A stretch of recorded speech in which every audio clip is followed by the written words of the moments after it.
like Dave has a reason why he puts these ingredients in there, but I would just like you to elaborate on the guar gum. So the guar gum is there. First of all, I think guar gum is a little bit overused, but it's not unhealthy.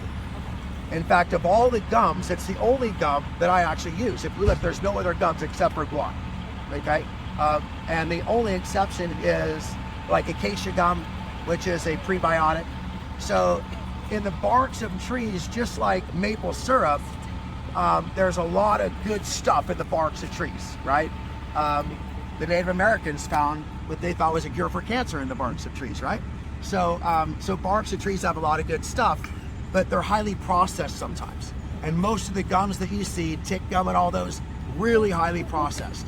And that's why you don't want to use them.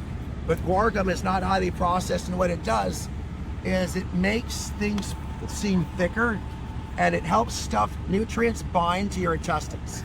So it goes in and it sticks to your intestines so that your nutrients are absorbed slower throughout the day instead of all at once. So it's like a time release mechanism. And so now that's why we use it. Other companies use it because it's a great thickening agent. So it's used in ice creams, especially, right? And so people go, this stuff's in ice cream. Why is it in my Power Shake?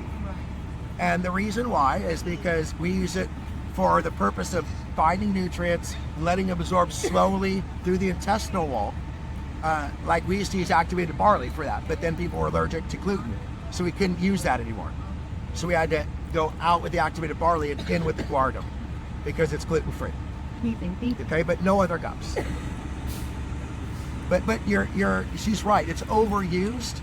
I mean, especially in candy, ice creams, cakes. But we don't eat a lot of those, you know. So, okay. Thank you. Thank you. Hello. What's your name?